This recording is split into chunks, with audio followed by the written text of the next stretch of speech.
Welcome to Book Talk with Massimo and Bobby. Today's book is A Tale of Two Cities by Charles Dickens. Massimo and Bobby, is it even possible to summarize this story in under 10 sentences? No, I think it's pretty futile to try, but I'll do it anyway. Sentence 1. It is a story of love, injustice, sacrifice, and a few prisons.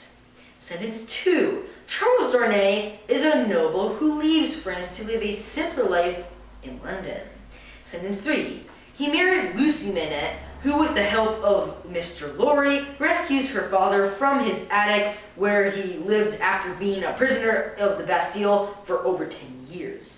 Sentence 4. Sidney Carton is Charles Darnay's lookalike and loves Lucy too. Sentence 5. The Defarges are French revolutionaries who own a wine shop and keep track of enemies of the revolution. Sentence 6. Charles and Lucy are living happily in London, but bad times in France make Charles return to help an old family servant who's in prison. Sentence 7. The revolution has changed laws in France, so when Charles returns, he gets arrested too, thanks to Robespierre, who is not actually a character in the book, but will be explained later. Sentence 8. Lucy, Dr. Manette, Mr. Lorry, and Sidney Carton all come to France to rescue Charles, whose family name has made Madame Defarge's #1 target. Sentence 9. The only person who can save him is Sidney Carton, who tricks his way into Charles's place at the guillotine. Sentence 10. Finally, La Guillotine is not a person but a mass killing machine, and is a symbol of the revolutionary motto, liberty, equality, fraternity, or death.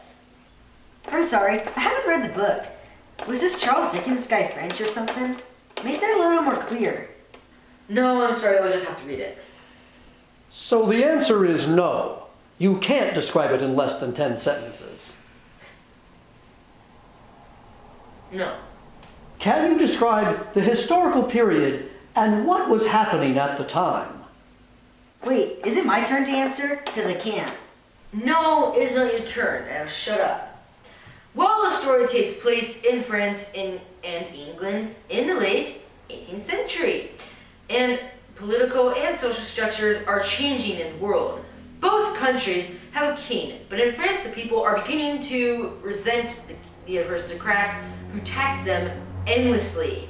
And I mean endlessly. And to make matters worse, the bad harvests have made French peasants very hungry. Finally, there are new ideas beginning to be formed, like liberty, equality, fraternity, or death. How does the novel show what's going on at this time?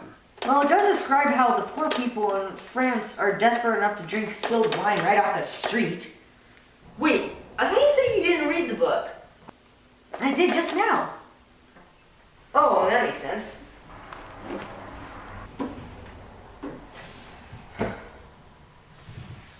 How are the social and political changes addressed? Well, in the beginning of the book, the Defarges are just wine shop owners, and Madame Defarge is very quiet, doesn't really say a lot, and looks at people all day while knitting creepily. But by the end of the book, the Defarges are the ones who are going after the people who used to be in power. If you had to pick one historical event that was depicted in the novel, what would it be?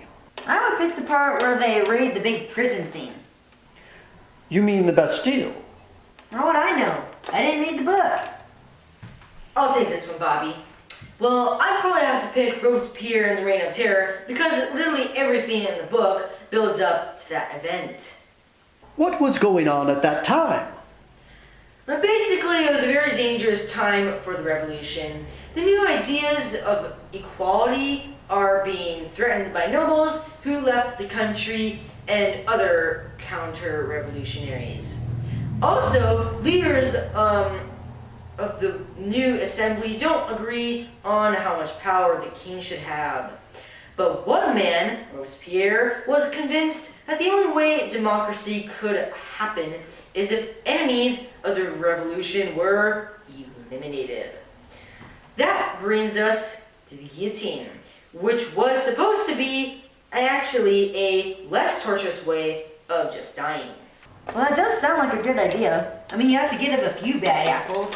Well, Bobby, Robespierre actually did more than that. According to my source, and I quote, "The Revolutionary Tribunal, with Robespierre at its head, ordered the execution of over 2,400 people in Paris by July 1794. Across France, over 30,000 people lost their lives."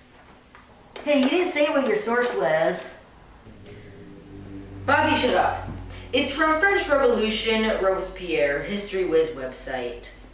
How long did the Reign of Terror last? Well, it lasted from 1792 to 1794. And exactly what ended it? Well, okay. It ended with the execution of Robespierre himself. The quote, I am quoting another source now. "The end of Robespierre meant the end of the Reign of Terror. His death marks for many historians the end of the French Revolution." Wait, what's going on here? Pay attention, Bobby. I just quoted from Robespierre and the Reign of Terror from the website In-Depth Info. Wait, you just quoted from someone Robespierre reigned on? Moving along. Do you think the novel did an effective job of depicting this topic? No, it wasn't realistic at all. What are you talking about, Bobby? It's totally realistic. When you look up the history of it, it matches pretty well. In fact, Charles Dickens even describes some historical events, and even quotes dates. Can you give a few examples from the book? Well, in chapter 4 of book 3, he describes the execution of King Louis XVI. He says, "The executioner showed the people the head of the king, and now it seemed almost in the same breath the head of his fair wife, which had had 8 weary months of imprisoned widowhood and misery to turn it gray." He also describes how there are many common people as well as nobility who are arrested and put to trial. In the same chapter, he describes the tribunals, who were the judges that listened to the prisoners' cases and how they were unfair. Was there any one character you thought captured the reality of the Reign of Terror? Not at all. Bobby, I think you can think again. For example, the character of Madame Defarge really shows how revolutionary fever made common people killers too. Can you give an example? Well, in chapter 22 of the second book, Dickens describes how the Defarges go after Foulon, an enemy of the revolution. As the women go after Foulon, Madame Defarge leads the way, screaming, "Give us the blood of Foulon! Give us the head of Foulon! Give us the body and soul of Foulon! Rend Foulon to pieces, and dig him into the ground, that grass may grow from him." Yes, she actually screamed that. Does the book actually mention Robespierre? No, he's not mentioned. But in Sandy Carton's final speech, he says, "I see the new oppressors who have risen on the destruction of the old, perishing by this retributive instrument," which basically describes the death of Robespierre. Hey, that was actually really... Wait, you did read the book? No, I just saw the movies. How can I read? These eyes are totally fake. They're not even real.